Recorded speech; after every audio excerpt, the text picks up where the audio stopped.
Hello, everyone. We're playing DreadLore. We game several campaigns, one being Into Space, one being The Red Writ. But tonight, for Halloween, we're doing a special. It's called Home Sweet Home.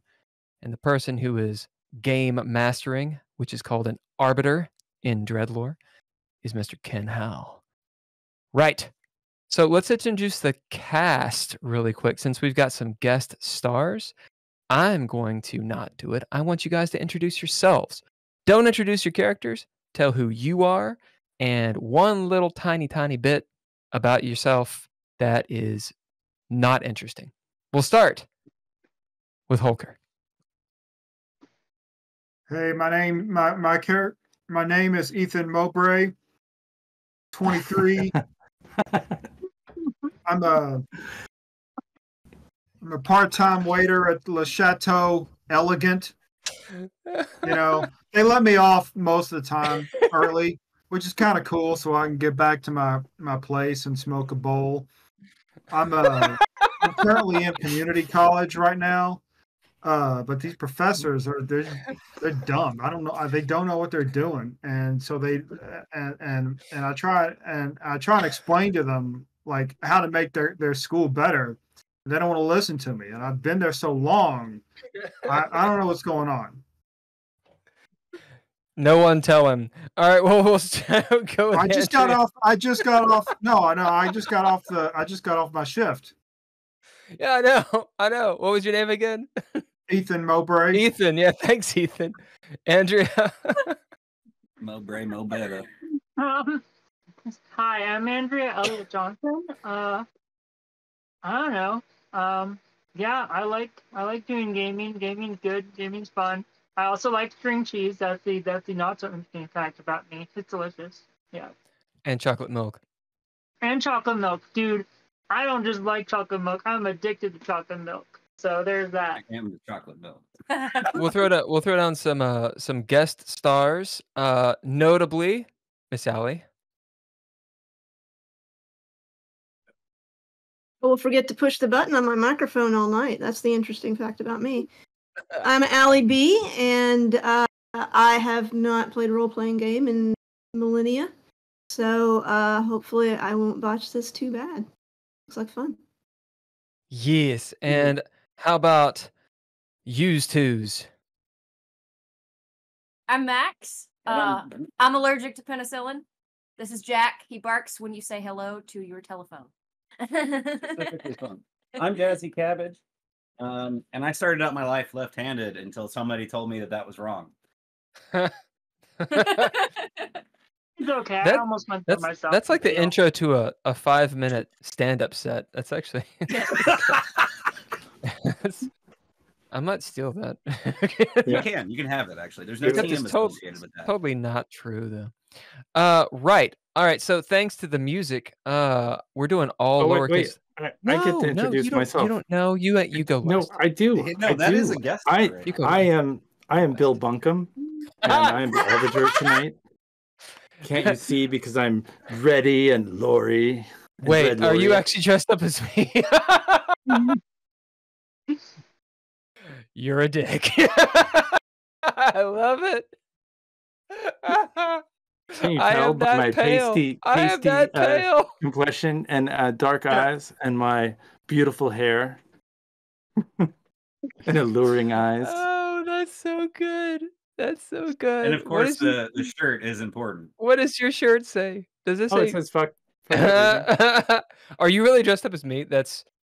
Yeah. Yes. Absolutely. I think we talked about this last night when we met. We've been planning this. I got the gloves. I mean, these are your gloves. You got the finger gloves. I mean, I'm just all. I can't even. There's no way that I can operate any of this stuff with these gloves on. So. I look awesome. Yeah. Okay. We can talk about the fact that poor Jack is so white that he is like overexposing this entire side of our camera.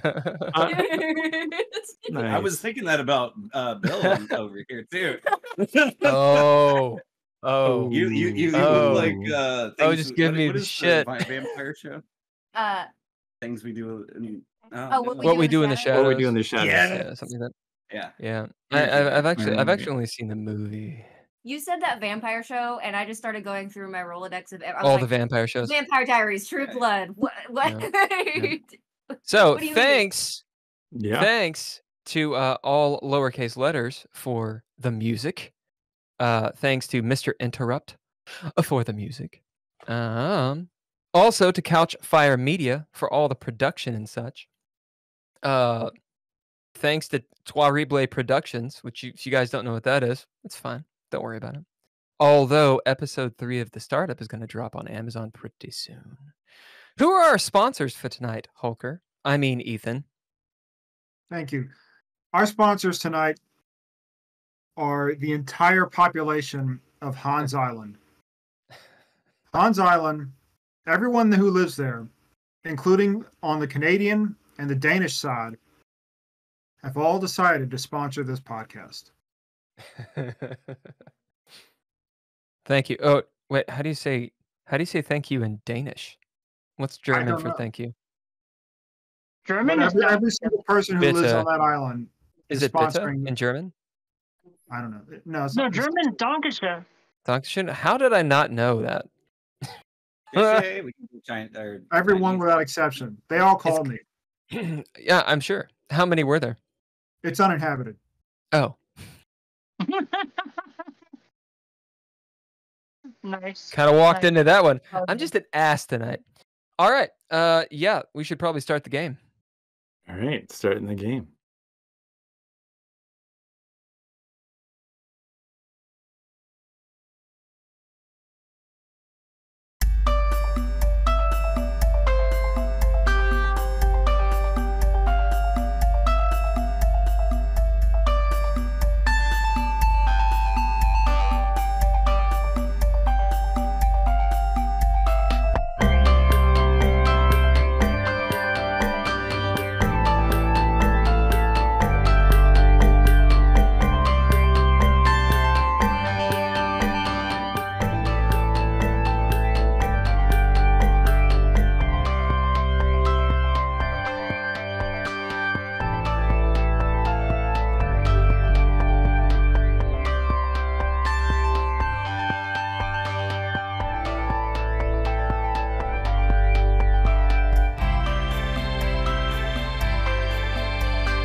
Hello, everyone. Welcome back to the game we're playing tonight is DreadLore's Home Sweet Home.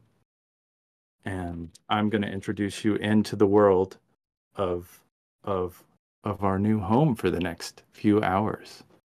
Thank you for, welcome players. Here we go.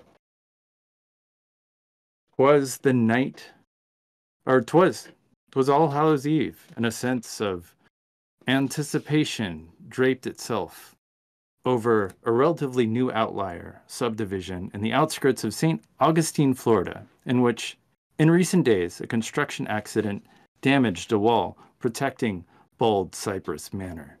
The entire affluent neighborhood was astir to get a peek into this long-fabled hacienda. Some thought it was built on the location of the Fountain of Youth, and others think the land is cursed by magic. There are many noted issues in the area with being overrun by rodents and small creatures. No one knows anyone who's ever been inside. A local group of social media influencer ne'er-do-wells caught wind of this wonderful opportunity because the wall had fallen. You guys and gathered your gear, manifested midnight snacks, donned dramatic costumes with fully charged, live stream ready phones, and the goal was clear: craft eerie, frightening, and or hilariously grotesque videos that would, without a doubt, go viral.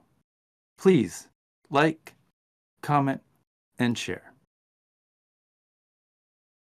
Absolutely.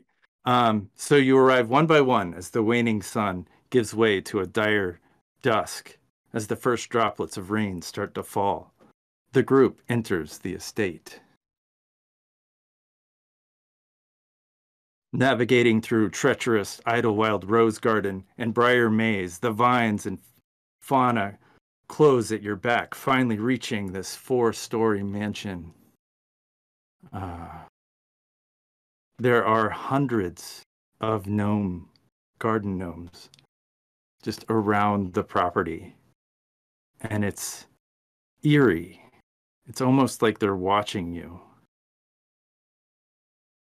Deep fear sets in. These gnomes stand sentinel around the property. Should we turn back or venture in? The drips start to drizzle.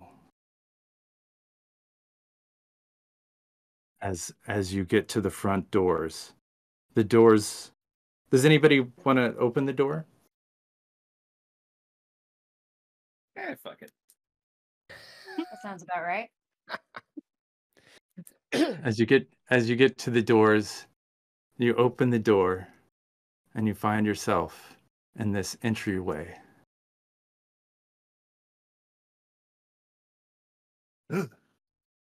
There's a slight inside the dark house. There's no power. You set up your gear to stream and flash your first selfies. The LED lights are turned on, and everyone noticed there's a portrait of 2 stocky figures in the entryway. Suddenly, a blinding lightning flickers, dark, deep thunder cracks and rumbles as deep cold blisters through the house. That was close. Okay, you're live. You're on the internet. What do you guys say? Some house this is.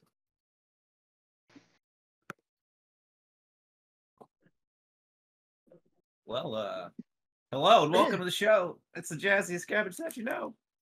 This one's, well, you know, this house is super spooky. I'm here with some other spooky fans. Let's see what it has to offer. Suddenly, everything goes dark. No connectivity, no social media, and you hear this tortured moan across the house. A deep house groan. The scent of brine and ozone lingers as an array of light reflected from unknowable sources cuts through the blackness, bathing in the room and green phosphorescent glow.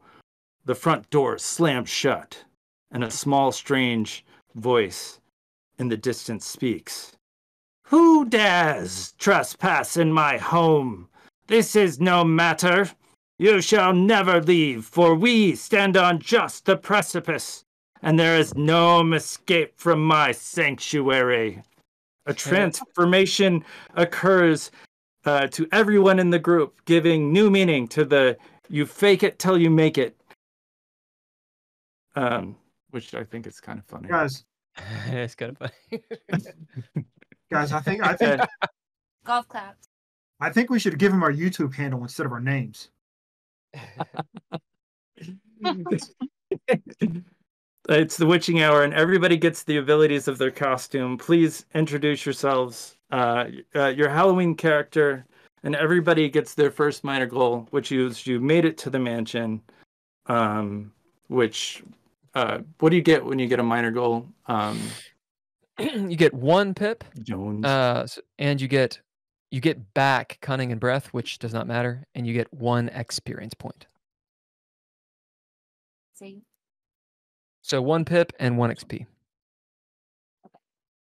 Don't tell me I never gave you anything. So,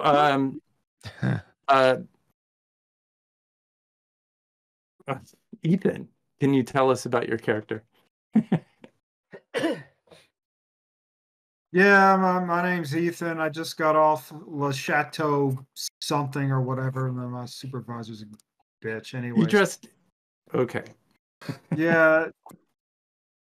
I that's why. I mean, that's why I'm dressed in black. They make me wear this. I keep telling the people with the food to hurry up, but they don't really like it. So you've gained all the powers of a restaurant worker. That's pretty You badass. can All bitch right. so well. Yeah. That is badass. Jones Yeah, McDouglas, give me a little more information about who Jones McDouglas is and what they're about. So Jones McDouglas is a Vietnam veteran, kind of de facto. He was around 15 years old when he went in, and the Vietnam War was technically already over, but he espouses all of that. He's rather shifty. He knows how to survive and thrive. Nice. Yeah. Since Andrea. then, he's been a tour Okay. guide, and like taking people into the bush and stuff, and talked about all the wars he did not actually fight. But you're now you're a Vietnam vet, so you get all the skills and qualifications of a Vietnam vet. Sweet. Andrea. Yeah. I already know Will's gonna cringe at this because I just know. It is Violet Crimson, so Yeah, Violet Crimson. Cringe, son. Crimson. Violet Crimson is a vampire pureblood that works as an exterminator to basically deal with problematic vampires. To basically keep the balance between humans and hunters and keep nobles from being hunted themselves. Nice. Pretty cool. And I think this is the first vampire that we've played on DreadLore. And Zavi, Max, tell me a little bit about Zavi. I'm Zavi. Well, in the like pre this like being turned into my character land, I was one of those TikTokers that like makes things. Like people would comment like the most ridiculous thing they could think of, and like I would make it. And the only reason I agreed to do this thing was because I could like be in a costume and not show my face, because none of my videos show my face, and I feel like it's weird. Nice. And Crowbear, give me a little of the lowdown of Crowbear. Sure. So I was a goth gym bro that made content about crows. And so now I am a giant beefy crow. So, just a giant 7-foot scary bird thing. And last but not least, give me who is Owly B? Owly B, before her transformation, had her TikTok was mostly. Oh, go ahead.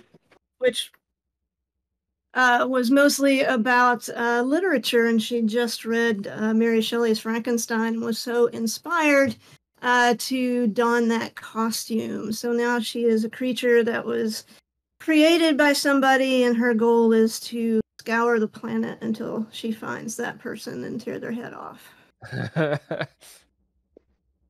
Nice. You have all arrived and changed into your characters.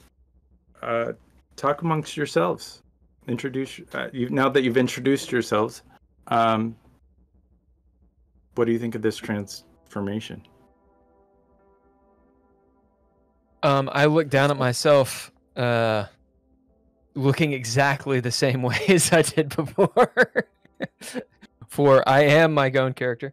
As he looks down, maybe he gets the headband. He's like, "Whoa! I lost this back in Nam."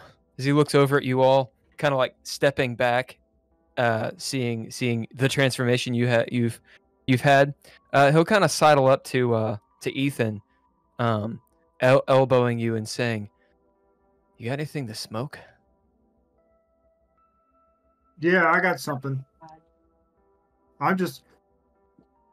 Yeah, Get the real problem solved. Let's smoke some weed first. I got something. Maybe a bit later.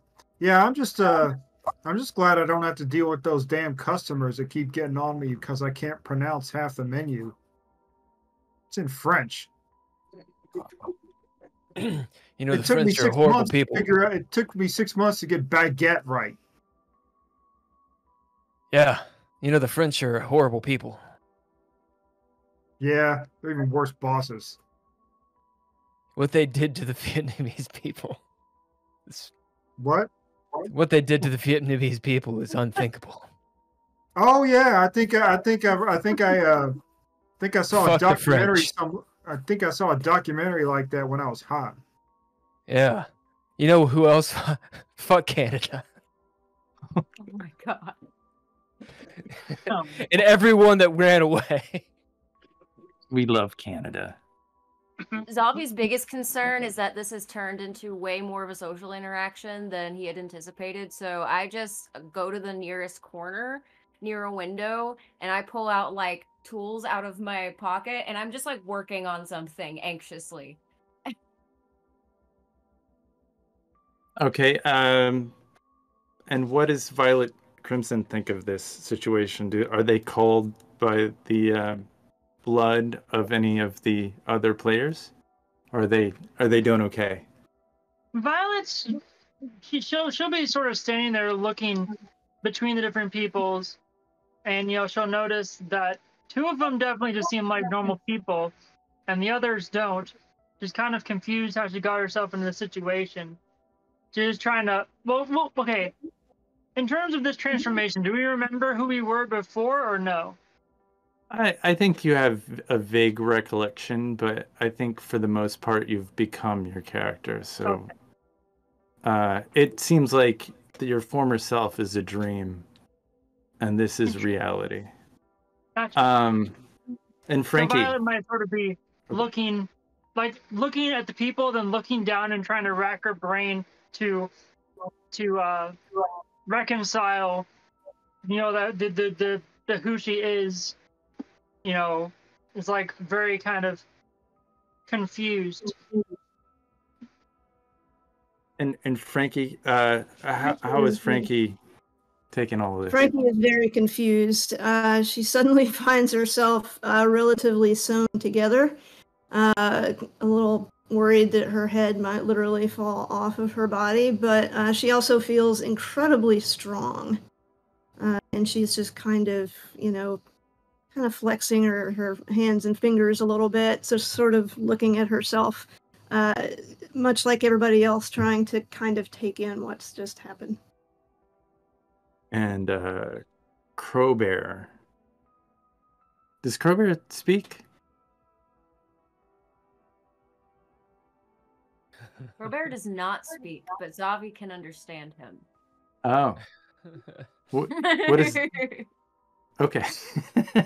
Good to know. Good to know. He speaks a crow language.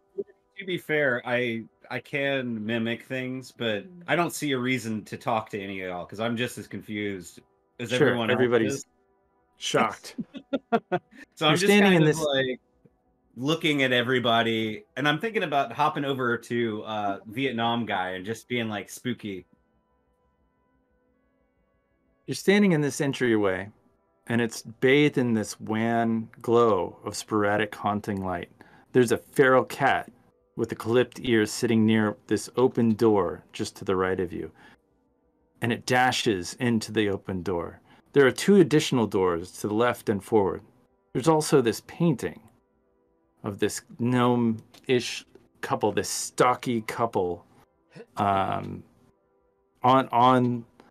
the wall. They're wearing light clothes and conical hats, and their black eyes watch you in silent judgment. There's dilapidated wallpaper on the walls. It seems like nobody's taken care of this entryway for quite some time. And in the heavy the doors, did I say the front doors, did they slam shut yet? Not yet. Oh, well, they just slammed shut suddenly. With a fierceness. And you hear this this voice in the background and little tiny feet kind of scampering away. Look who's come. Go ahead. He stops talking when someone starts talking. Look who's come, gnome, for the holidays. Or is it a human nature that brings you here? No matter. Oh. Colorless green ideas sleep furiously. Hey, is he saying gnome? He did. Sure did. Sure did. I didn't just imagine that. Yeah, I Nope. don't think I'm high.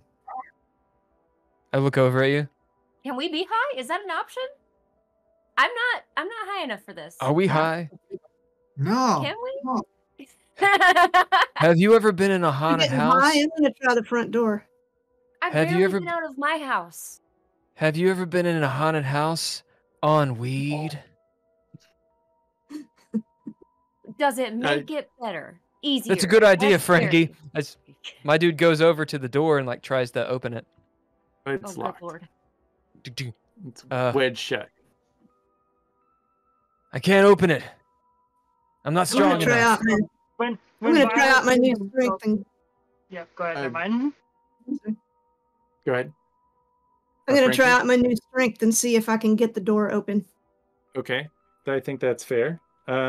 What do you? So this is where we kind of like go from the montage into the dread. Is that correct? I think that's correct. And so you'll have to bid something to do that. No, I can't just pull on the door. Well, you can just pull on the door if that's the way you do it. If you use your strength in a certain way, then if you really try to brace it open. But if you're just trying to open it, go ahead. Try and open it. Yeah. It doesn't open or move. Shocking. So the way that bidding works, when you're just doing actions, basically it's you just go and do stuff, whatever, and it's essentially allowing the story to just progress. When you actually bid a trait, you are taking control of the narrative, of the fiction a little bit, and then it's up to the arbiter to fold that into the story. You might have to throw dice and that kind of thing. So it can fail, but the idea is when you bid, something in the fiction changes. Maybe for the better, maybe for the worse, maybe it's ambivalent. But the idea is that the fiction actually changes because you bid. So sometimes, and it's up to the players to decide, is it worth using that resource or not?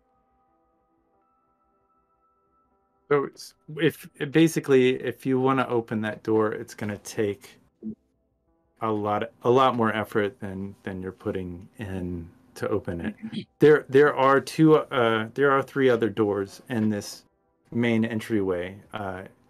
There's one that is straight forward. There's a door that a feral black cat walked into when you first arrived, just to the right, and to the left.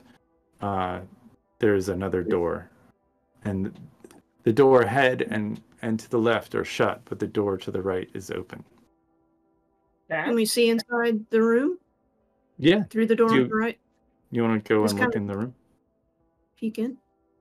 It's surprisingly less dusty than you'd expected. It looks like a really nice room with furniture, and it looks like a parlor. So, like, has somebody been living here? I thought no one lived here. Well, there's no dust in this room. That seems weird, doesn't it? Cat? Yes, there's a cat. Do you want to follow the cat? Cat? Maybe the last influencers that were in here cleaned it. Dumb?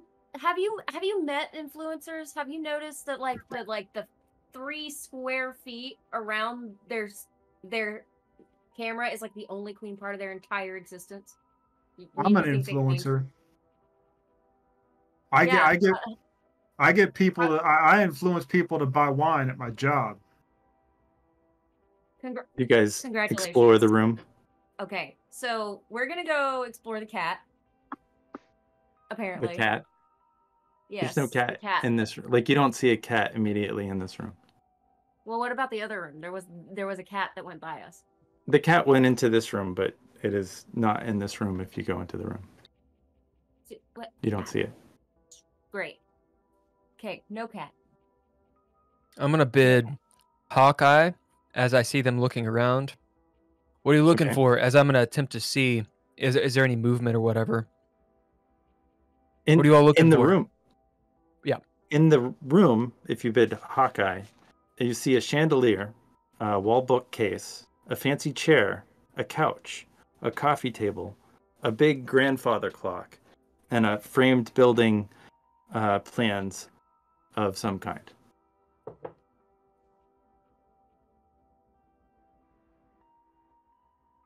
There's a lot of shit in here. As I'll look up and like go to the clock and just be like fucking with it. Look at all that shiny shit in there. I wonder if it's worth something. Shiny? That was bait. I figure if people, I figure if it's worth something, people would have taken it by now. He turns around. I mean, we could take it. Do we have any ninja gear? Yeah. You have whatever ninja gear a Vietnam vet might have on him. You know, I'll have a switchblade and a grenade. I'll pull out the switchblade and attempt to get the grandfather clock open. Okay. I'm gonna pull out my lockpick. I'll stop seeing as I see the enormous bird. I'm like, you're a big goddamn bird. As I step back. Yep. You're gonna open You're up gonna this use your clock. lockpick? Yeah. I mean, a quick. It's this ninja kit or this kit is reusable, right? I'm not just like fucking off my lockpicks. From this No, one you can thing. use one it. thing. Absolutely. If you've got some lockpicks and you want to open up this, you could try that. Has anybody just attempted to open the clock? No, maybe we should do that. That sounds like a great idea. I'm gonna just try to open it. All right. So Awesome. I'm just like casually trying to unlock it as Zavi walks up. Like, I slap your hand away. Well, Horses, as you not attempt to open the clock, I would like you to make a reaction roll. What do I roll for that? It's basically an aspectite, and I would imagine it would be an aspectite is a D10, and I would say grace would be a good quality to Okay, so action that would be dice. 10 and a D8. action dice. so a 10 and an 8, or a 10. What in are we your doing? Grace. So I'm just having you throw down. I don't know if can you use ninja gear or any other things in order to avoid. Yep, just like So a normal throwdown. The threshold is pretty low. You just need one success on this. Hold on. Cool. We're You're finding gonna have to. it. I'm not clear what I'm supposed to Got it. do here. Oh, You don't have you don't to. have to do anything. It's only Zavi Only who's decided to open the clock. I see. Okay, Yeah. so So if it basically, explodes, essentially what's happened is since Zavi opened the door, the Arbiter has asked for his ability to react and challenging a skill to do that. That's where these numbers are coming from. Correct. So like So your grace number times 2 is the dice that Zavi's going to roll here. correct. So Um, if it's So I if got his a 9 and a 4. if his grace is a so you've beaten it by 2. You've gotten 3 successes, and so you should get flair and a narrative point. Is that correct? Okay. Okay. You get flair Will and a just narrative shoved his point mouth full of food. as the insides of the clock shoot out, and there are all these little sharp edges shoot out and hit the floor in front of you, sticking into the floor, Whoa. just in front of where you're standing. whoa! I backpedal, and I imagine I backpedal directly. How tall is Allie? What's your character's Yeah. name? Frankie. Frank. Well, I got it right. Love it. How tall? Average size, like 5'4". You know. Okay, average yeah. size. I run into you because I'm backpedaling. I'm like, I'm assuming you're like an oak. So I'm You like, probably "Ugh!" bounce off of me, yeah. As I go down to the ground and look up, they're everywhere! They're everywhere! Ah! As I'm yelling. Make a reaction? Not a reaction.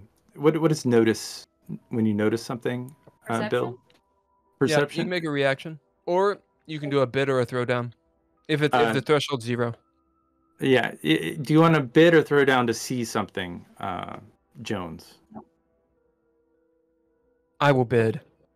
Okay. I'm gonna bid. What shall I bid? I'm gonna bid my race, human. Nice. So, on top of one of the desks in the room, there is a gnome with a mustache wearing a red costume. As I'm yelling, as such, as I kind of stop, looking like dead set at the desk, I'm on all fours, okay, in front of you, Frankie. As I look over my shoulder, like you just fucked me in the ass, and I say, "What the fuck is that?" and point.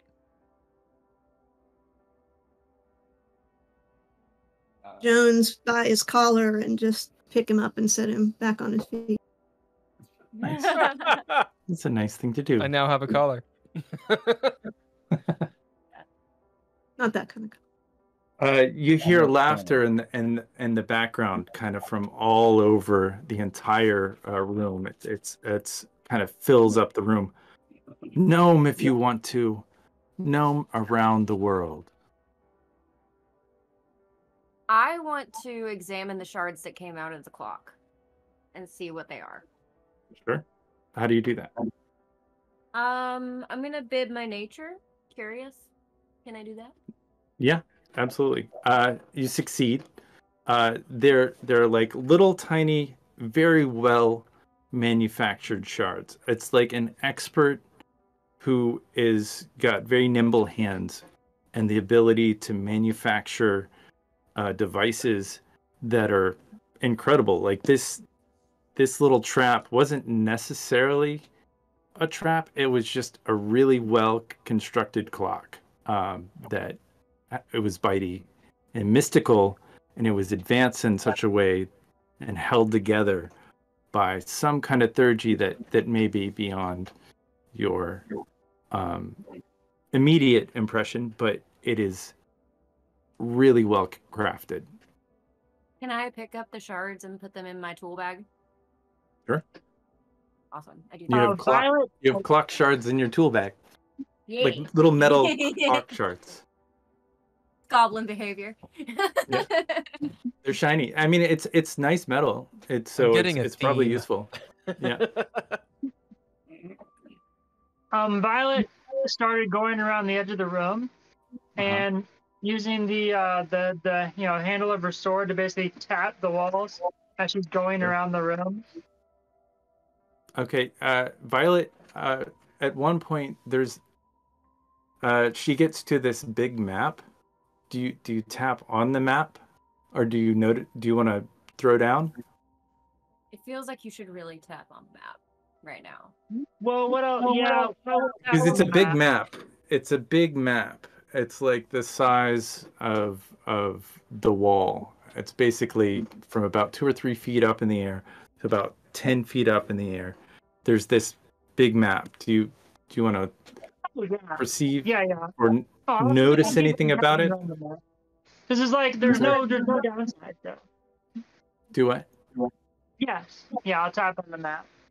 I was going around the room. The map breaks apart into and disintegrates into 1,000 pieces. Huh. Curious. And she'll reach down and grab a piece if she can. That's disintegrated. Well, it turns into like a mist. Oh, okay, gotcha. Well, I sure hope that map wasn't important for us in the near future.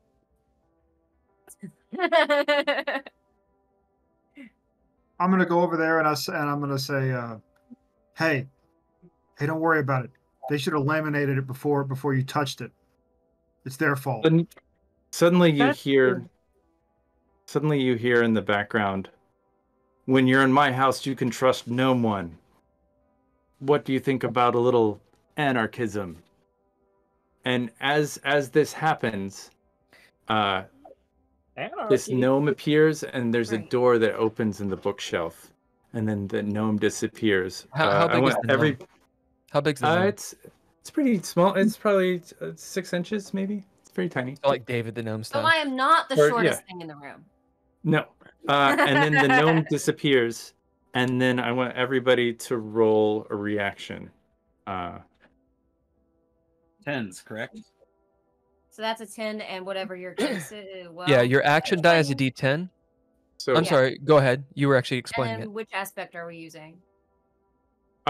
it's a reaction, which is you just need one success. So the aspect is grace. Oh, okay. So we're I'm not clear what I'm supposed to do here. Do I roll it? So what you got, Allie? You'll do your action die, which is always a D10. Okay. So you roll that, and then you choose one of the aspects, or the arbiter will tell you which one to actually roll. or 5. Which one is she doing? Just reroll your other 10. It's a Grace. grace. Okay, just so to see if you avoid something. So whatever your grace die is, You get a 10 and an 8. and your D10, roll them. Is that what the 0 is? You get- I don't understand how I know what my grace die is. That's cool. It's, on your aspects, how many ranks you do got you a have? 10, that's In grace, I have 4. Yep. So it's 4 times 2, so it's a D8.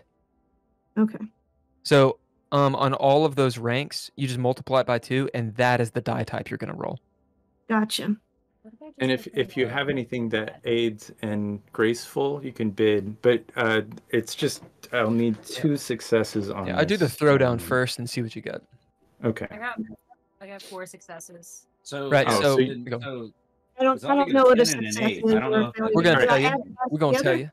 We're gonna tell. Okay. Go.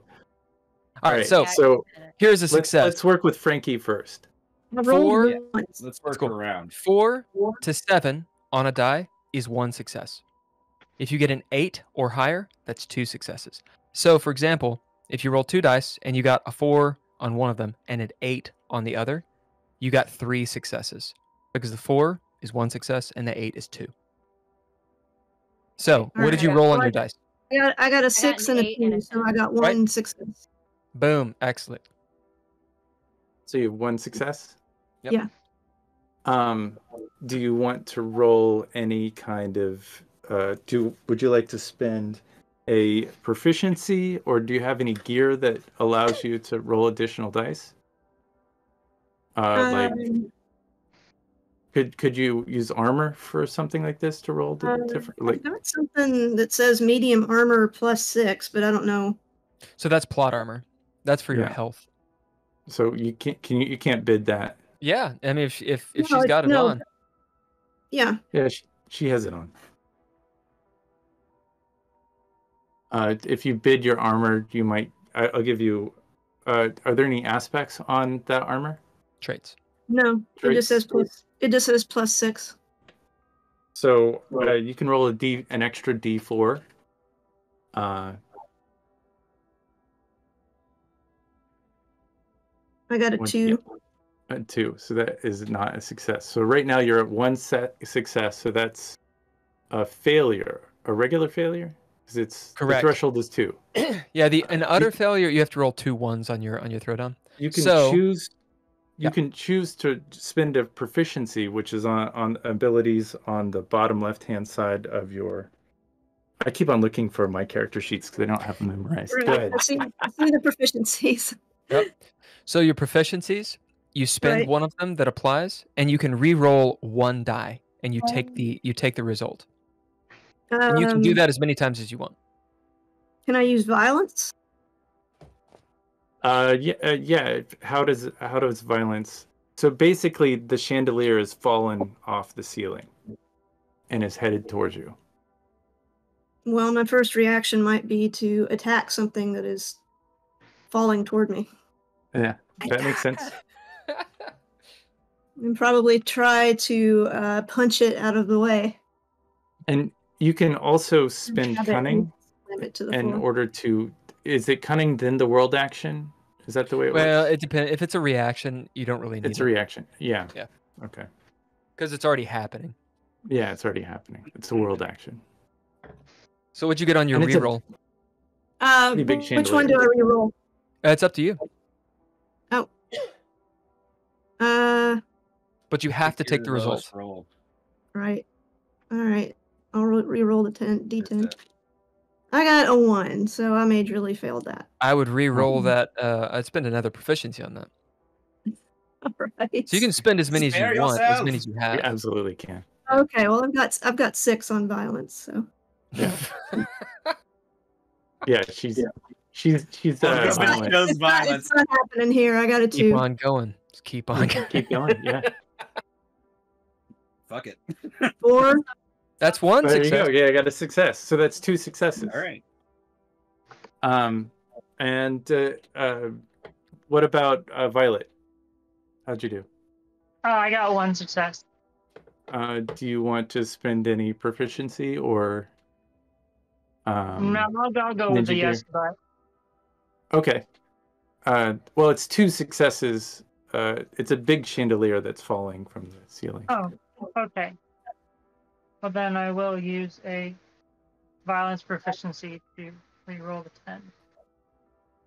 Okay, so that's 3 successes now. Okay. So is that flare because or just regular? It's a regular success. Okay. Zavi. I got 4 successes. Okay, that is flare, and you get Pip That's or a narrative point.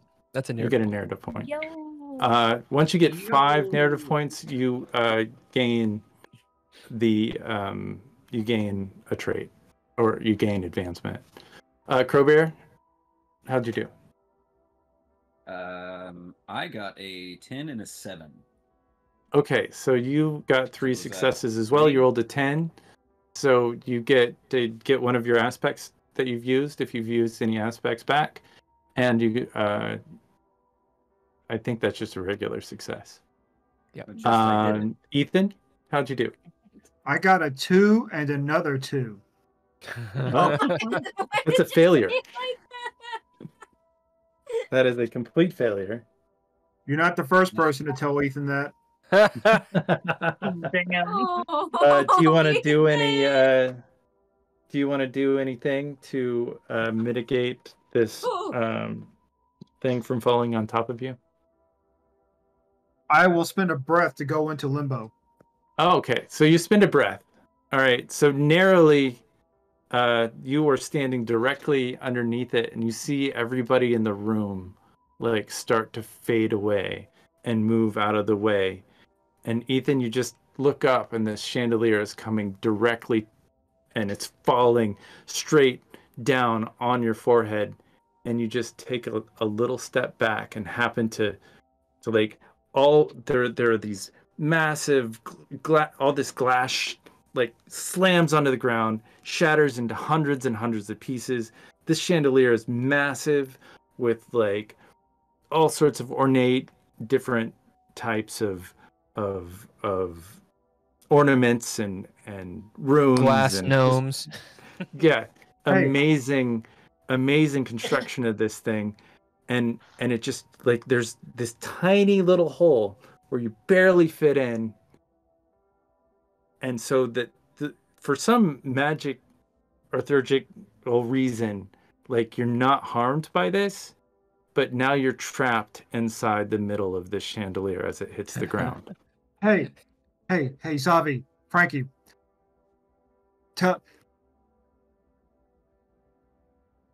This fell on me, right? So whoever owns this place, I can sue them for money, right? I feel like that's not the issue right now. That's some Buster Keaton shit. Yeah. So I'm gonna use my tool bag. I can bid my ninja gear, right? Because I have a toolkit.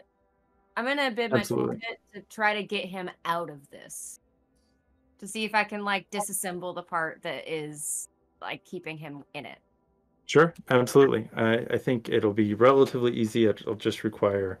I don't think it'll even need a throwdown for this, because you're a very skilled tinkerer and you know all about how to manipulate different types of materials in your favor. So you pretty easily pull all the stuff off of them, and I'm also it looks gonna like he.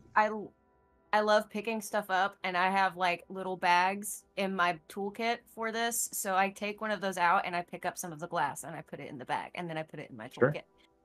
Yeah, and there are very nice. There are very nice rubies and stones and like Oh, there's really rubies. beautiful things. I would say I have like fancy glass really, and I have fancy metal. yeah, it's shiny. really shiny. There's a lot of shiny on this chandelier. You see Crowbear just like shaking, molting. I'm literally standing like on the top of the chandelier, like just picking up stones with my beak.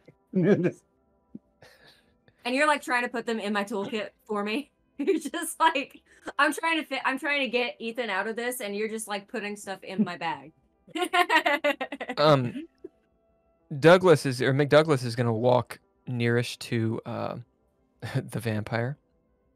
So, Near-ish. are you a vampire? What? What would ever make you say something like that? You're really fucking pale, and you got the fangs. You got fangs in your face. You're right, I do. All the better to eat you with. Well, as I turn, and like As walk soon as you away. turn around, she'll get like really like right up to your ear and say, "Don't worry, I'll make sure you're safe. Got us keep snacks for later." Help! Like that. Nope. Nope. I'm gonna go over to the map that disintegrated. So what is this? Stay away from me, goddammit! As he looks back at the map. It's all in tatters, right?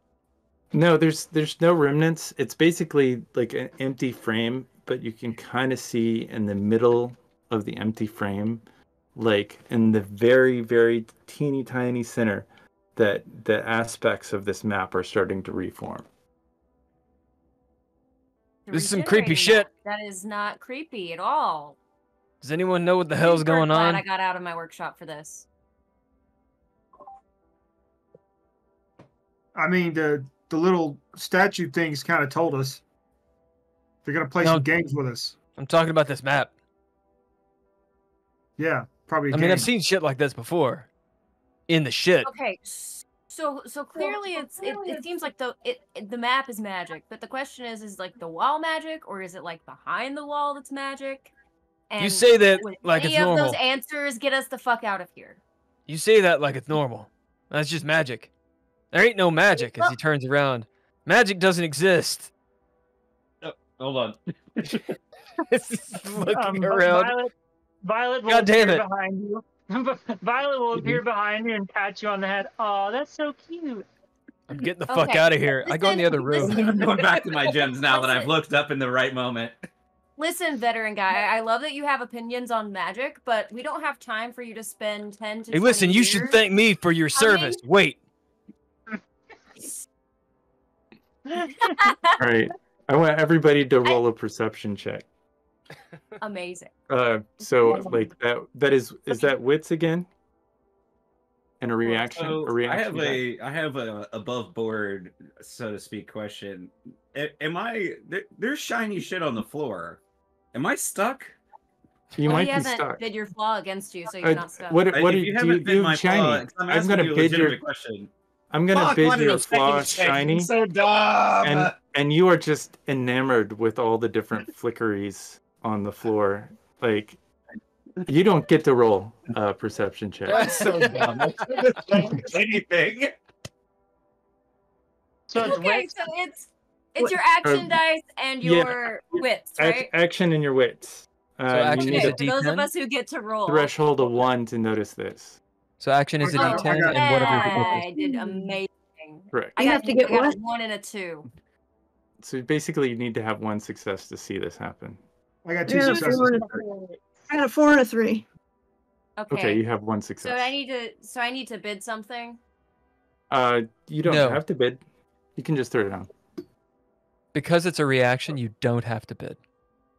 Okay. So what do I do to throw down. I got no successes. So you got no successes. You can choose. I mean, you don't have to. It's just to notice something. So 2 people have noticed this thing. Okay. You notice. I'm just gonna be ignorant then. Sure.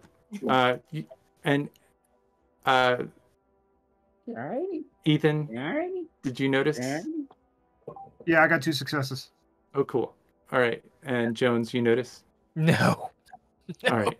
No, I got a big fucking utter failure. I rolled 2 1s. Nice. Basically, where the gnome was sitting, this entity suddenly appears. Some would call them a dryad, and others would call them just some other not possible magical entity. But anybody who doesn't notice, does anybody want to spend cunning or just kind of wait to see what happens? I would like to bid figure it out to get the fuck out of my flaw situation. Well, why don't we try?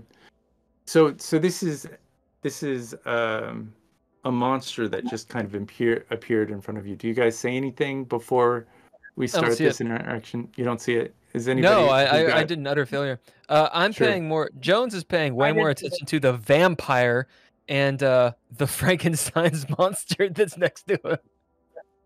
Oh, who succeeded on this? I did. The three of you. So you can choose to spend cunning if you like. This Dyer is looking very nasty in a somber way, very ghostly, and very, very like scary as fuck. I will spend a cunning, yes. Ken, I had a question really quick. How many aspect ranks did we get? It was on the thing. It says 16, but I'm assuming it's less than that. No, 16. Oh, it is 16. Okay. Continue. Aspects being, it's supposed to be 12, isn't it? You told me 12. I think So it's I 12. think I might have. Okay, cool. I think 'Cause I was like, I got said D12s and everything, motherfucker. I might have typoed on that. No, we good. All right, so the 3 of you have the opportunity to spend cunning and warn. Andrea, we'll start with you. What do you want to do to this very scary looking creature, dryad? So she'll pull her sword out part ways, and direct her attention towards the creature, and yell at it. What do you want, tree spirit? I'm here to take your soul. Very low voice in this dryad. I mean, good luck with that. What the fuck was that? Okay, so do you attack this entity that is spawned up in front of you? Yeah, you know what? Why not? I'll attack it. Yes. So we'll see her sword. She'll it'll be halfway out of the sheath, and then she'll slide the handle, and then it'll be a spear, and she'll throw it at the dryad. Nice. And for that, I'll bid Blade Master. That's a pretty sexy sword. I'm just saying. Yeah, that's a nice sword. Kind of cool. Yeah. And then what else do you want me to do to hit it? I think that's it. You need I think 3 successes to hit. Okay, so that would be. What would well, off the top of your head, what would like a regular sword be? Do you know? Nope, only Ken does. I think a regular sword would be a medium weapon, which is 2d4 plus 1. Is that correct? It's a beefy ass weapon, but yeah. Fuck yeah. Yeah. There you go. Okay, so that'd be, and then it'd also be probably my brawn dice as well. Yeah, I would say if it's a brawn, if you're using it to wield it at somebody, it's not a distance attack or anything like that. Somebody Well, should I did mute. throw it, so it'd be technically a grace, I guess. Yeah. Well, of course, they're both the same anyway, but... Okay. So that's... Well, one it depends on how you're using it. Are you like stabbing her with it, or are you, slicing Well, her? presumably I'm a decent distance away from her, so I'm just throwing it.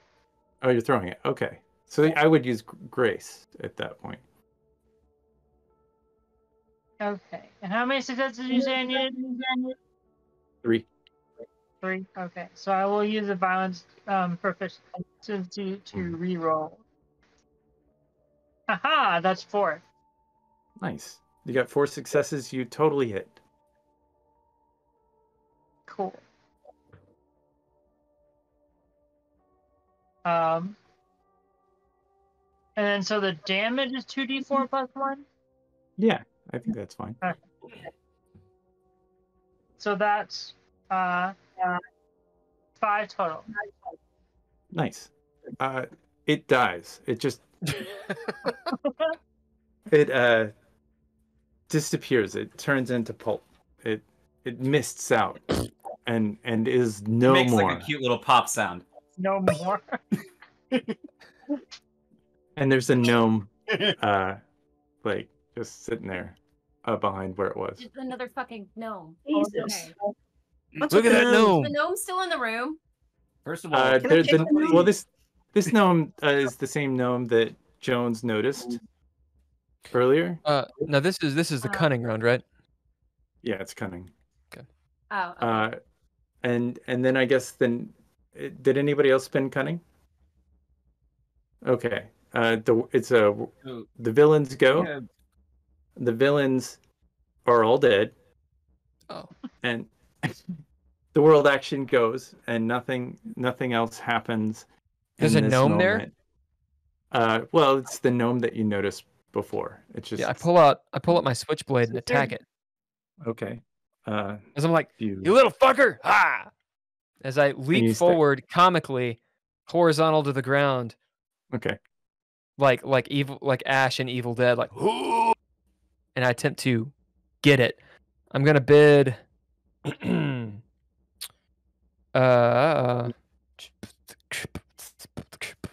gonna bid my soldier background. Nice. All right. So you just need 1 success. Mer. I have Un, and we're gonna call this Grace or Braun.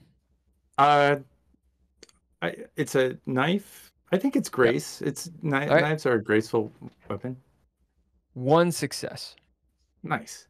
That's limbo. Yeah. All right. You wind up in this very soldier-like attack. Eyes directly focused on this garden gnome, and you stab it with all your might, and your knife gets wedged deep into this wooden gnome. And you lift up your knife, and it's stuck to the gnome. They're made of wood. So fire.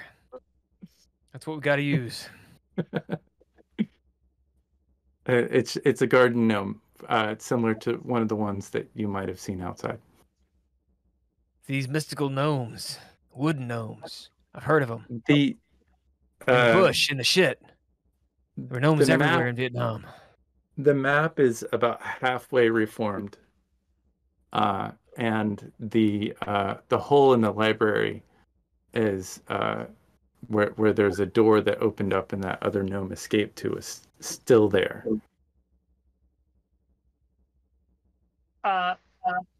Violet will walk over to where the dryad was, and presumably where the gnome is now stabbed with the switchblade, and she'll pick up her sword again, and snatch the gnome out of away from the blade that is stuck on, Do you and she'll resist? just sort of. Oh yeah, that's good. Okay. She'll sort of give the Vietnam veteran a look and just sort of snap off the head of the gnome and toss it aside. You do that, probably with ease, because it's not a very well-crafted gnome. Well, That is, it is no more. I could have, I suppose, done. Thanks. As he goes and picks the head up with his knife still in it. I can still use this. So as you see him trying to get the blade out. With a little effort, you do. So the actions on you, we have left the dread and we're back into the montage. I step through the chandelier and break everything in my path. Lots of stuff cracks and crumbles and with no tact whatsoever. And I eventually make my way outside the circle. Still going to sue him. I bet shell throw shocked. Oh, go ahead. I would like you to throw down to see if you hurt yourself. Me? Yeah. Okay. While because there are a lot of glass and a lot of shards and a lot of All right. stuff that could easily cut you. Action and I guess brawn. Brawn, sure. Use brawn. Make sure that you knock it over. That's I got a 10 and a 1. Okay, so you have 2 successes. So you pretty handily, and I think you get to get one of your aspects back that you've bid. Trait. Trait. And so there's a clean success, and you do that very thing. There is a path of rampage behind you. Good. I'm going to bid one of my flaws, which is shell shocked, as you hear me yipe and run in the other room without looking where I'm going. Oh, nice. You find yourself in the entry room alone, and there is a door. There are 2 doors in this room that are shut. Help! I'm alone!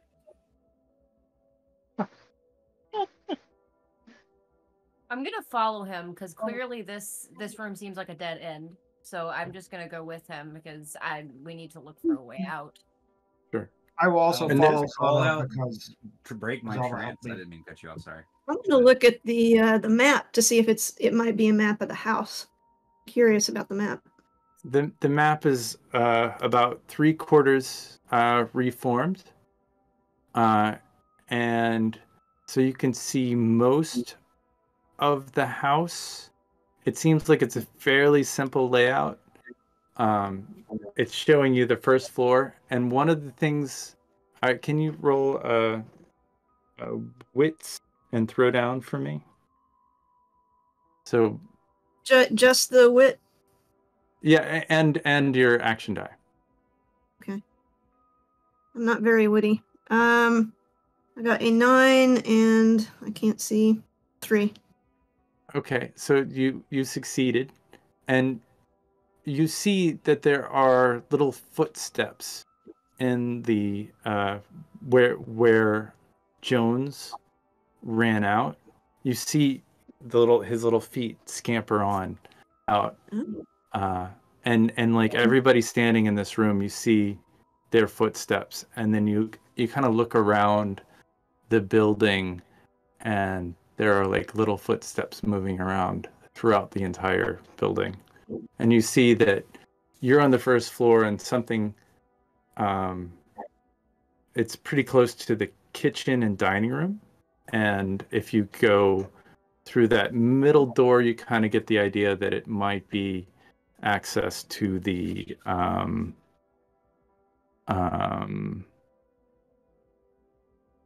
I guess the middle door is access to this big room, but it doesn't say what it is. So if you go, actually the middle door goes to the kitchen or dining room and kitchen area, and then the left door is access to this big massive room. And I can see footsteps walking around in all of these rooms. Not all of them, but a lot of rooms. Like some are very small, and some are. On this floor, there aren't really any big ones. It's mostly like there's something in the kitchen, and kind of moving around. All right. There might be something in the dining room. Who all went out in the hallway? Am I alone in the room? No, Jones is the only one. Everybody else is here in Oh, I this thought room with you. I thought a couple of people followed him Yeah. up. Yeah. Okay. Guys, you got to look at this map.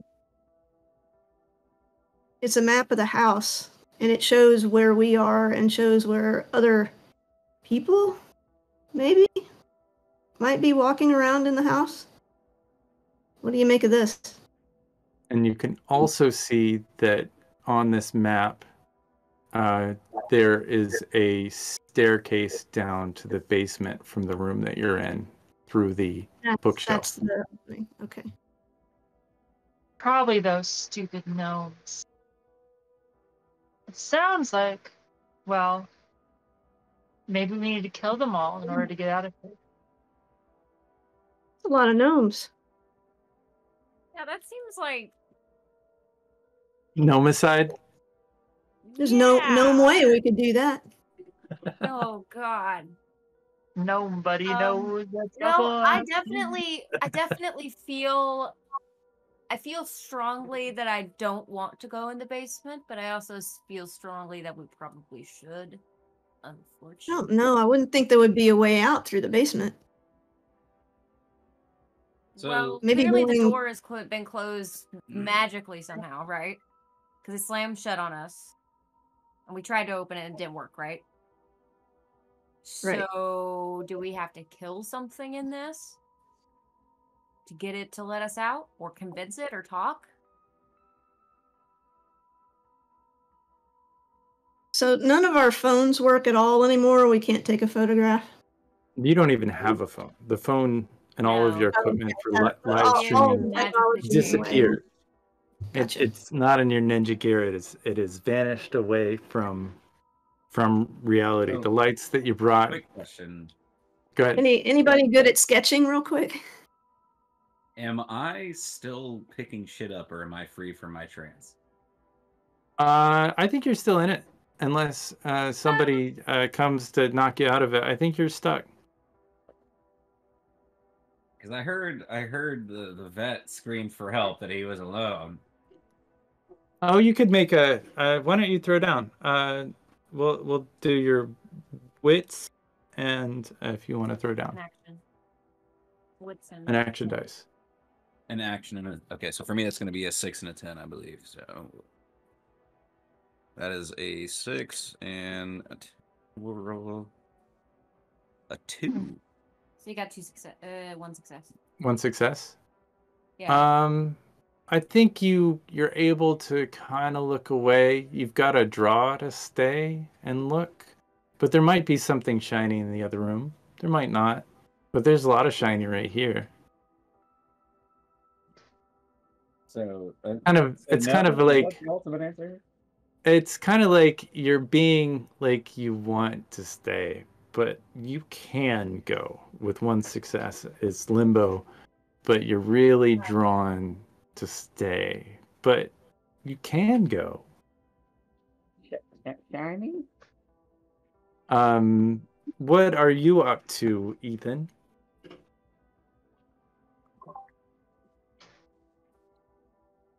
I'm gonna walk over to the map, and then You see I all of the think- things. Go ahead. go ahead. I was gonna say you see all the things that Frankie saw. Maybe if we went upstairs and tried to see if there's a way we could get out through like the second floor or something. Yeah, I agree with him. I feel like there's a better chance of getting out through some of the upper floors in the basement. Plus, the basement's just creepy, and I'm really afraid of it. I'm I really did afraid of figure it out everything to right try now. to- I don't know what's going on. I wish I was back Let's at the explore this restaurant map. with 4 tables full of asshole customers, knowing full well I'm never gonna get tipped. Having to serve them whatever it is they want off the wine list. I don't know what they want. Just pick something. And Violet, are you doing anything in this moment? Violet will. Did you see what's the nearest staircase to where they're at right now? Well, then the closest staircase is down the stairs of the out the library, through the library. That's the closest staircase. And we're in the library? Yeah, well, you're in the parlor. I mean, the parlor library. It's the library opened, and there's a hole that opened up when the map was originally destroyed.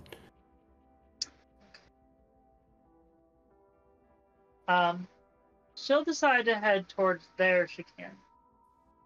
Okay. Do you go down the stairs by yourself, or do you? Yes. Okay. I'll just go down the stairs by myself. Yeah. Nice. So you're going down the stairs, and let's go to Jones. You're back. So what is Indeed. what are you doing in the parlor? Did anyone come? The goblin came, right? I did. Okay. So you and Zavi and I think Crowbear is following slowly. Yes. Um, I'm gonna I have keys in my tool bag. Okay. And I'm gonna jingle those to bring Crowbear with us. Sounds good. So Well, Crowbear gets interest and starts to follow you. What are you up to, Jones? yeah, I'll look around. Bidding. Bidding. Mercenary. You remember there. Go on. You remember there are two doors, or there are three doors in this entryway. There's three doors. There's a door ahead of you, and there's a door to your left, and the parlor door is to your right. There's also a painting on the wall of these two gnomish-looking things. The doors ahead of you and to the left are shut, but the parlor door is still open. So which one of these do you think we should go through?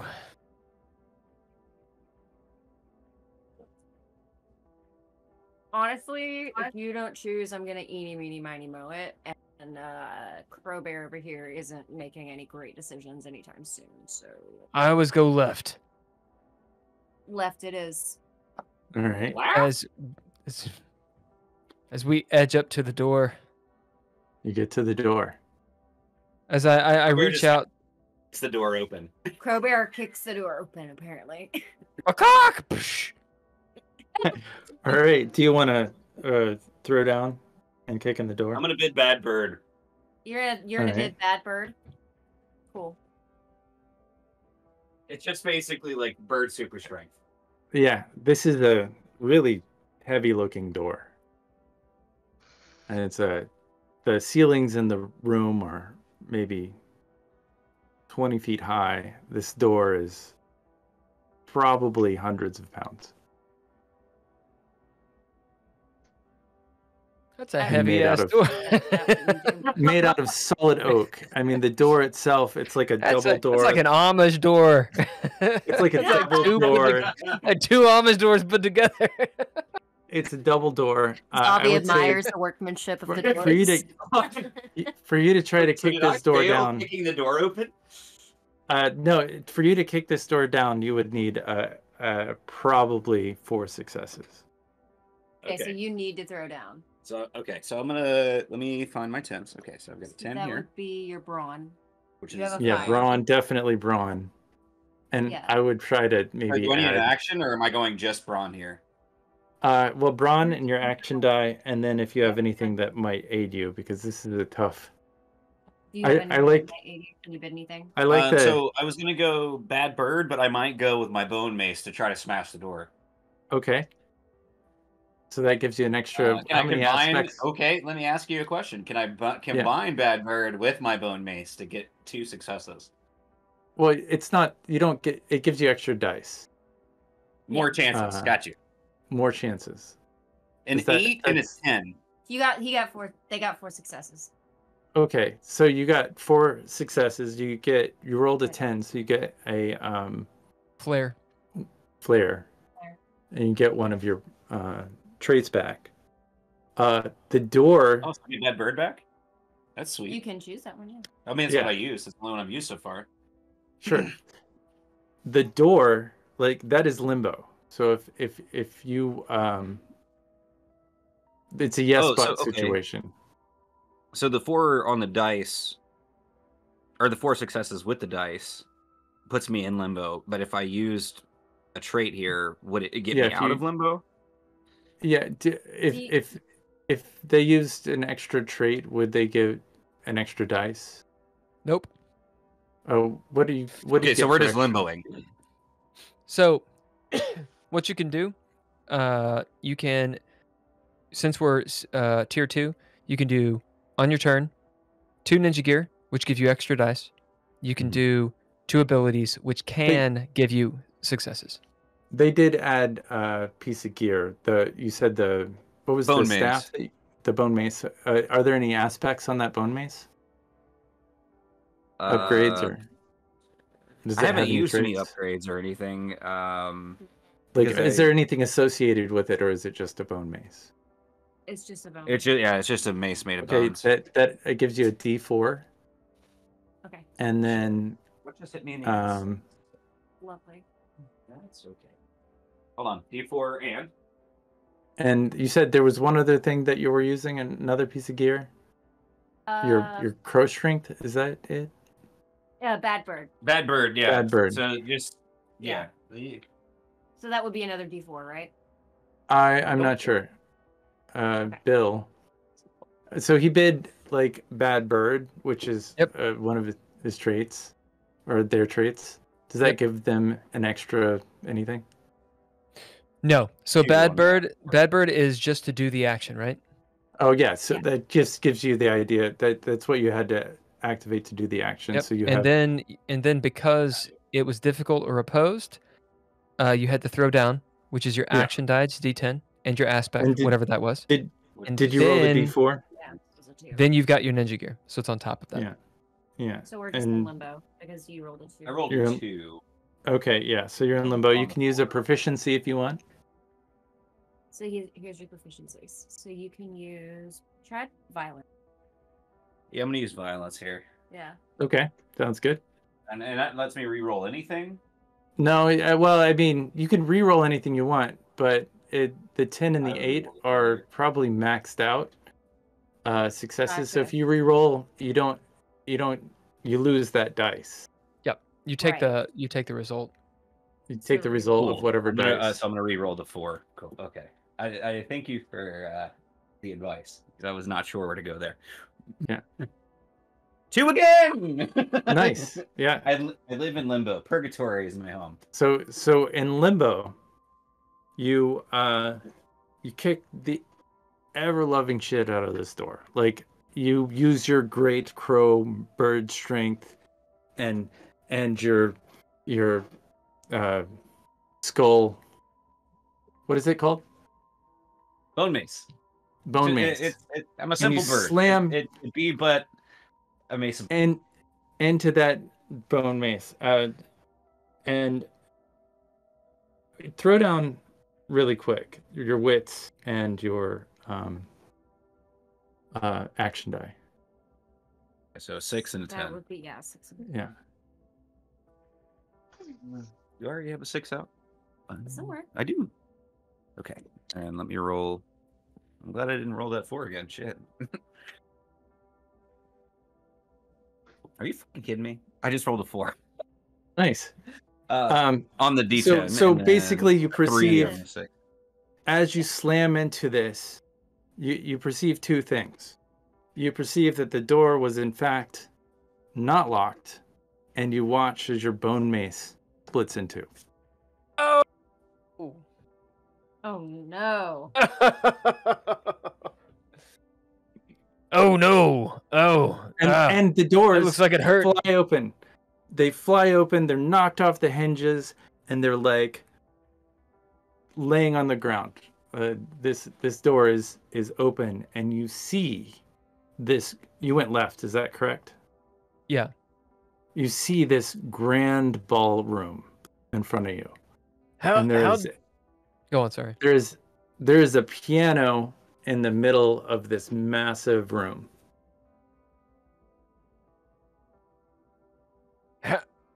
That's a big ass piano. How are you even wielding that bone mace? You don't have thumbs. All right. I meant to tell you this. I'm anthropomorphic. I'm somewhere between human and bird, so it's even more terrifying because I have phalanges and feathers. The hell's wrong with you? Big ass bird motherfucker. As he walks in the other room, I'm gonna go play piano. I don't know how. All right. We're gonna leave you guys in that room as we go to Violet, Ethan, and Frankie. So, Frankie and Ethan, you notice Violet heading into the bookshelf, and the other three left into the other room. Heading into the bookshelf? Well, there's a door that opened in the bookshelf. The files are in the computer. Might as well see what's behind there. I'm gonna go check it out. So you follow Violet. And Frankie? Well, as loath as I am to go in the basement, I'm going to follow them down the stairs. Okay. So the three of you guys, head into the basement. And there's this long, dark hallway once you get to the bottom of the stairs in front of you. There's a painting to the right on the wall. And there are 3 doors. There's one to the left, there's one straight ahead, and there's one to the right. And they're all shut. I mean, I guess we can see if they're unlocked. Don't worry, we'll starting go from the right hand side. We'll start trying to open the doors. And so you're gonna look to the right and open the door on the right. You get to the door and you open it. And inside this room, it's a room shrouded in suffocating darkness where rusty chains dangle. There's a suit of armor, boxes ominously hanging from the ceiling, their origins and purpose lost to the ages. There's a grotesque implements of science and history that torment lined at the damp stone walls, suggesting a connection to unspeakable suffering. Violet will lean in and look around and go, kinky. and so she'll go back and open the next door in line. Oh, on the way back, there are 3 ogres that suddenly appear, or trolls, in this room. And you hear a very daunting. The walls start rumbling again, and you hear, "Manufacturing consent. Let me make you feel more at gnome. Have a little cognitive revolution, if you will."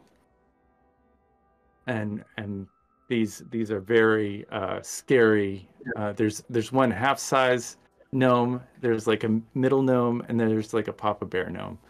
And they look very angry. Do any of you gnome the way out of here? They look like they're getting ready to fight you. Does anybody spend cunning? Are we aware? Because she went into the room. Yeah, well, I presume... Are we aware of what's going on with her? Yeah, like, do we hear like a commotion? Yeah, I presume you guys followed her. You guys are just kind of sticking together. Right. So you guys kind of see these guys jump from out of the woodwork in the walls. Nostalgic says, "Oh, gnome."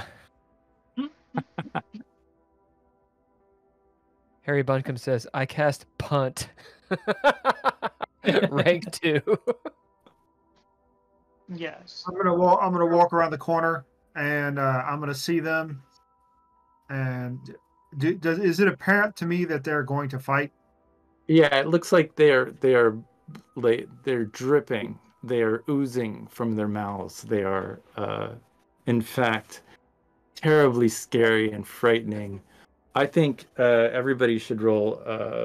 It's not a sanity roll. It's a roll wits in your action dice, and because these are grotesque and horrible, and you've never seen anything like it. And they're foaming at the mouth, and they're grunting, and they're just evil, terrible looking creatures that have been in this haunted hellscape of a room for unknown I rolled periods of snake time. eyes. That's Ooh. I good. got Oh, here. 2 successes. That's bad. How many successes did you get? 2. Two. And Frankie? I got a 3 and a 1. All right. So too low. That's 0 successes. You both take a derangement of your choice. And then with 2 successes, you're in limbo, so you get a flaw. And I think your flaw is maybe needlessly violent. That's So- fair. What does it mean to take a derangement? And What does that that mean means for that there's on your character sheet, there's like a little mark where you get it's on the top hand, or it's Right, sort I of see halfway it. through. It So is says this a new phobia, derangement? tics, attention. Or the You just previous add, derangement? it's a new one. You just add another dot to the derangement category. Yeah, you don't really want to go above 3. This is stuff for you to role play. So when you get to 3 of those boxes ticked, I think there's 5 or 6. I made it and I can't remember. Once you get to 3, that derangement starts to be more prevalent. So for example, phobia, if you're at 3 and let's say you have a phobia for fire or something, like that's like, or like Indiana Jones has like a 3 phobia for snakes. Like he's not going to go into a snake pit, right? Like who is? But under duress, he would. If you're at a 4 or a 5, you absolutely will not go. So the idea is that when you start losing sanity, you pick different derangements, and then you're overall crazy and have quirks and all that stuff. Gotcha. So Sure. I look at basically, Frankie this and I say, let's go upstairs. Screw it. scares the shit out of Frankie and Ethan, which makes sense. Because if I was Ethan, I would be scared shitless too. Being a vampire, Violet, it's just another day at the office. Which makes sense.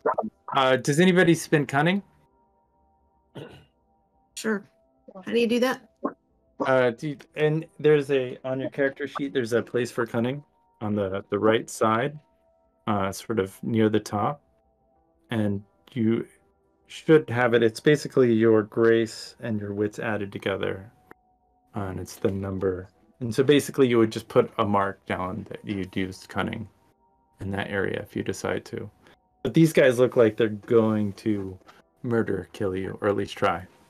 Hey Ken, have you gone over how the round works? I have not. Would you go over how the round works? Yep. So in a round, there's 4 stages to a round. The first is the world action. That's everything that happens in the world. Sometimes the bad guys can go. Those are like surprises and that kind of shit. But usually the world action is like the earthquakes or something, right? Then the bad guys go. And then the players go. The caveat to this is you guys have a resource called cunning. And if you spend cunning, you go before the bad guys. You also go after the bad guys. So spending cunning gives you 2 turns in 1 round. To make this simple, the way a round works is this. World action, cunning turn if someone spends cunning. Bad guys, players. And then it keeps on going. So Ken can be like, hey, Dr. Seuss comes out with a switchblade. And you can be like, fuck that, I spend cunning, and you interrupt his action. But once you're out of cunning, you can't do that anymore. So obviously I failed, and so I'm afraid. Can I throw something in my fear? Like, sure. if you were like freaked out about something and you like, throw absolutely. If you want to throw something, you are in a room full of boxes and shit and chains. That's one of my weapons. Yeah. So you could absolutely pick up anything around you and give it a toss. What's handy, like a box or something? Or like I mean, there's a bunch of heavy things next to you if you want to give one of them a toss. All right. There's a table. There's maybe a metal chair that was used for WWF. Yeah, the WWF. I'm torturing. I mean, it's not like an unheavy chair. It's probably an 80 or 100-pound chair, so it's a heavy ass chair. But if you want to, it's a brawn roll, I believe, and your action, and then the chair. I would let you bid that, and that's a D4 to hit. Okay, so what do I roll here? I guess So whatever your brawn is, which my I brawn believe is 6, so D12. A D12, a D10, correct. And then a D4, which is the chair itself. The heavy ass chair. So, Jesus. I got 2 8s and a 4. 8, right, so 8, and 4 was the chair. That's 5 successes. You only needed 2 successes, so that's super flare to hit them. Sweet. I don't know if that is a thing. So it's up to you. You get a narrative point basically because of what is that? Where does that go? Go ahead. So you know what it is. A narrative point. You got pips and you have narrative points. Do you mind if I explain really quick, Ken? Hey, Hulker, what does a narrative point do?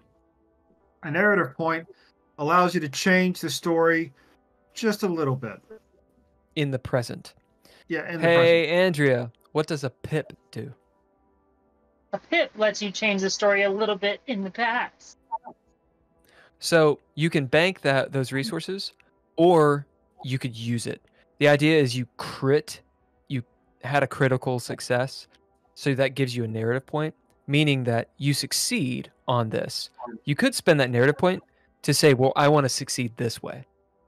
And you actually take more control over the fiction. Gotcha. Basically, you can use that narrative point in this moment to describe how you throw the chair or like anything that is behind the character's reality. Otherwise, I'll explain how the chair gets tossed through the air I'll hang on to that in this moment. Okay, sounds good. So now I just want you to roll damage. Is that the We all have to hydrate. PD, The chat PD6. just asked us to hydrate. Oh, you got to drink something. Everybody got a drink. Thank you, Nostalgic. Sorry to interrupt you. Go ahead. 2d6 for throwing. Yeah, Is that the 2d6. damage? That is the damage. Did I turn it And off? because it's a heavy ass chair, yeah, go ahead. I'll give you an extra. 3 and 6, so 9. So you did 9 damage, so you did 10 damage because I'm going to give you an extra point because the chair is 100 pounds. And then you had, I think, 3 successes above in hitting it, so that's an additional 3 damage. So that is, I believe, 15 damage. God Jesus damn. You did 15 damage. Or to whatever this, our god is in this universe. this Can I troll. name the god in our universe? Yeah, it's Crowbear. basically, Yay! basically, you pick up this, and this is not a regular chair. This is like a chair that they use to torture people. It's a heavy ass fucking metal chair. You throw it, and some of the implements are kind of dangling around on the chair, and they stab through the face, the torso, and one of the legs, pinning, like staple pinning this troll into the back wall of this junky room. That troll is dead, It's okay. Okay. and there's no coming back from that. So we're gonna just go ahead and say you're standing in a room with 2 trolls now. Yeah. Who else spent cunning? And I believe you're muted, Andrea. Still muted. It's mind control. Mind control. Mind control. Andrea, you're Mind muted. control. Do you want to go, Ethan? Did you spend a cunning, Ethan, or no? No, I'm gonna run upstairs. Oh, you're gonna run away. Did you spend cunning or not? I didn't spend anything. I got snake eyes. I'm running upstairs. Okay. Well, we'll get to you. Sorry. You've turned around. You're not facing them. I get that. Yes, I was spend cunning. You will spend cunning. All right. So, do you want to make an attack, or what do you want to do to these 2 remaining trolls? Yes, I will go ahead and bid the new flaw needlessly violent, Nice. and I will walk basically straight up to the gnomes and just Oh, start punching them in the face. They're trolls. They're trolls. Oh, They're, trolls? These, yeah. Frankie just threw this chair and murder killed one of them and stapled him to the wall in front of them. And so there are 2 trolls kind of like looking extraordinarily angry because you've killed their friend. Yeah, but yes, I'll walk straight up to one of them and just start punching it. All right. Sounds good. Throw down. Are these trolls like really large, like big ass trolls, or are they like smaller, or what? The one that died was probably 6 feet. So these 2 trolls are maybe 8 feet.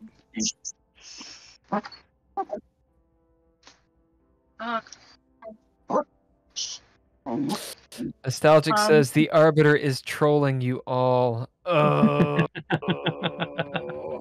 You get a pip for that. Calm yourself. All right. Yeah. So I'm just gonna that's 2 successes to hit it. Start pummeling the thing. That is successful. You do hit. It's if you hit limbo, does that mean anything, or is that 2 Half successes? Is 2 because you only need 2.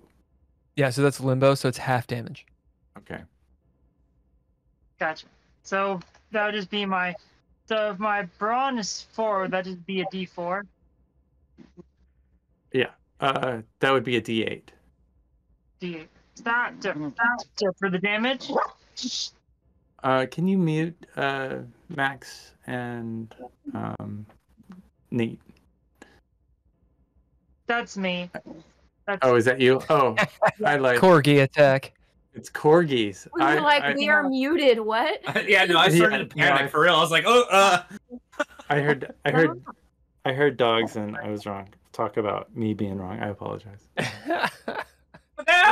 We put a heater on the bed in the back, and so they're all like sharing it right now, like hobos around a Except fire. for this one that's under my. Do you want to use any ninja gear to get an extra dice for Violet? Oh no, I'm just saying it. But is it so for the damage, is it still a D8 or is it a D4? Or what are you for like just punching it? Oh, punching? Well, you're a vampire. I would imagine. What's your brawn? 4. 4? I would imagine you probably hit as a vampire, like a pretty strong undead creature. What do you What do you think, Jones? You have to say Rumpelstiltskin at least 3 times. Yeah. Because of the way you're doing damage in this game, which honestly I Yeah. really like. I think it makes sense what you just said. I think the Brawn die is fine. In normal Dreadlore, it's too much, but in this one, since weapons are doing 2 dice, I think a D8 is fine. Yeah, I think a D8 would be appropriate for your damage. Gotcha. So 3. So that'd be a 2 damage or 1 damage. We'll round up. So you do 3 damage to this troll. And they're angry. World action. They look at what happened to their friend. And they both attack. The 2 of you. And because they go for Frankie and they go for Violet as they see that Ethan is running away. Now, how do so this is something. How do how does the enemy attack? Right. So I would say first, has Ethan actually left yet? Because he didn't spend cunning. Yeah, no, Ethan is still in the room, but they have chosen to go after. Not to fuck him over. They've chosen to go after. Yeah, bad guys. So bad guys. You can do it one of 2 ways to make things complicated. I would set a threshold and have them roll against it. So I think it's a threshold of 2. Yep.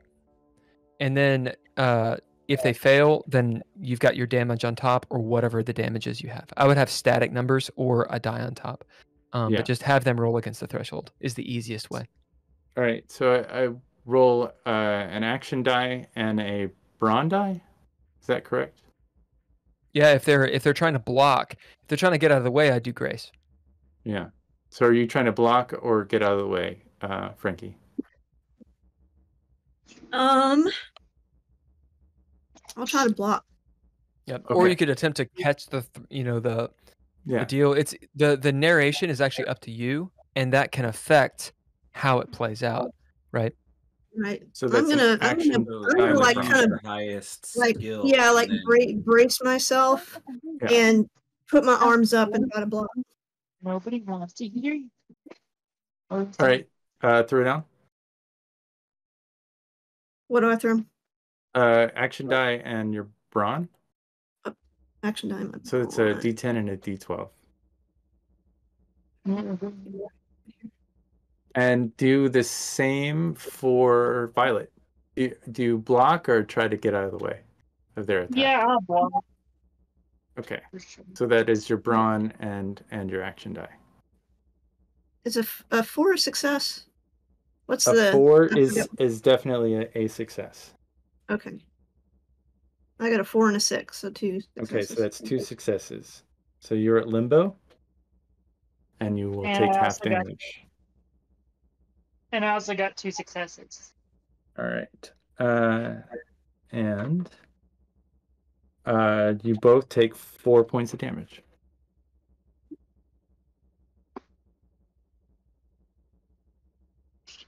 Okay, and now it's the players' turn. That response was proper. Everyone's like, it's a lot of damage. Good. Well, now I'm pissed off, so I'm gonna feel like I've got my confidence now that I saw what I did with that chair. So I'm gonna try to throw again. Okay. There's another matching chair next to it if you want to give this one a toss. They've closed in, so it might be better to just hit them with your fist, though. Oh, okay. So, yeah, they just attacked us, so they just hit us. So, all right, I'll just start punching. Okay. So throw down to see if you can hit. You need 2 successes. Is that the 8-sided and the 12 again? Action and the action and the brawn. I got 11 and 4. Okay, so that's 3 successes, so that's a complete success. And roll damage. 6. It's 2d6, I think. 5. Yeah. So that's 5, and then an additional. So you did 6 points of damage. No, I did 11. No, I did 11 points of damage. Oh, you did 11 points of damage. Oh, how much? It's a 6 and a 5. Oh, a 6 and a 5. Okay, so you did 12 points of damage. You basically, with your giant, monstrous, Frankenstein's monsterish hands, like go to hit this troll that is about maybe a foot or so taller than you. How tall is Frankie? 5'4". 5'4", yeah, average height. Oh, so okay. So Just punches this it in the dick and it explodes, dude. This 8-foot tall troll is standing in front of you, and you just like punch forward with a normal Frankenstein's monster-esque kind of punch, and you punch through their guts, and your fist is on the other side of their body. It's one chunk.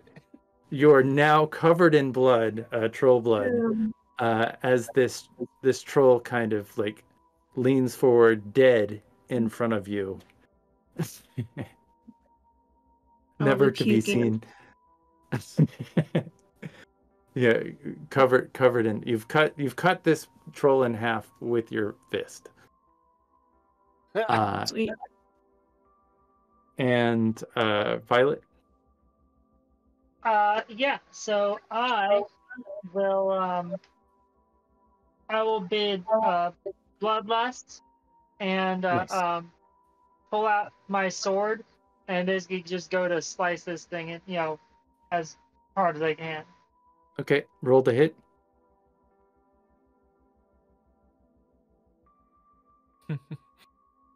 So that's Nostalgic. 3 successes.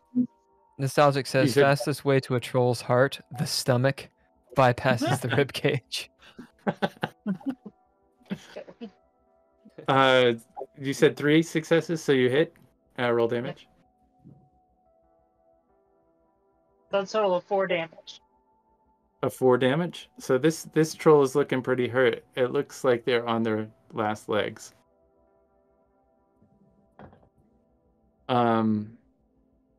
World action.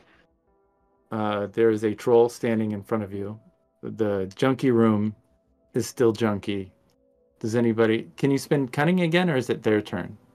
Yeah, since it's a new round, they can spend cunning if they want.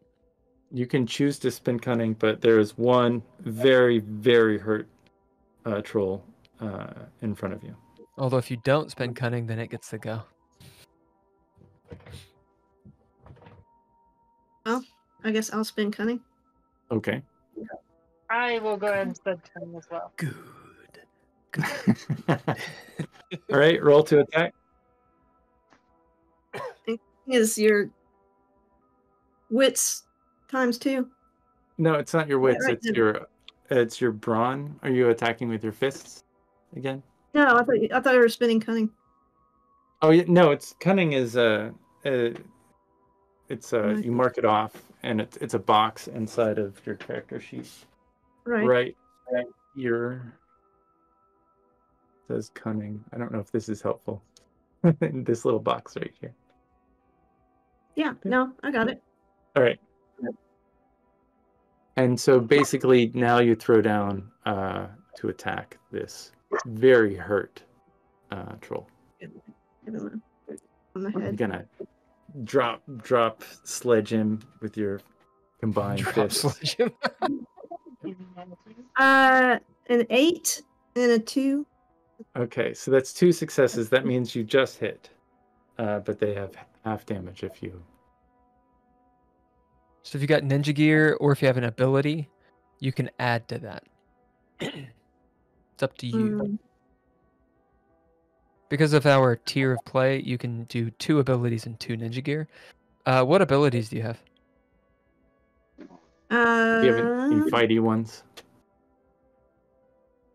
No. Nothing that would apply here. I've got Armor of the Heart, Walk in Shadow, and When Plans Go Awry. What about your ninja gear? Healing Elixir, a Dagger, and Medium Armor. Nope, that's up to you. If you can make it work, basically every time you bid a piece of ninja gear, it gives you an extra die to roll. So it's an extra chance of succeeding. And you get your proficiencies as well to re-roll. Yeah. So if you said you rolled a 2, so if you used one of your violence proficiencies to re-roll. Well, I haven't rolled for damage yet. Oh, to re-roll. Oh, for you're hit. talking about on the hit. Yeah, the thing is, right now I've you're hitting, still got but you're at limbo. proficiencies. You're at limbo. I've still got proficiencies left, so I can use. Yeah, you can use your violence proficiency. Yeah, to re-roll. I'll do that and reroll. 12. Okay, so that's flare, and you get one of your traits back, and you get 2 traits back and a narrative point. No, you get one trait back because it's flare. You get a narrative point on top of it because it's over, right? Yeah, yeah. And it's really good. Yeah, and so roll damage.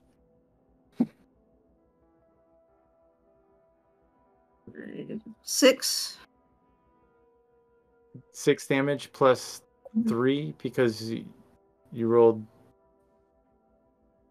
5 successes, or how many successes did you roll for? Because she got over 2. Yeah. So you did 8 points of damage. How do you want to murder this troll?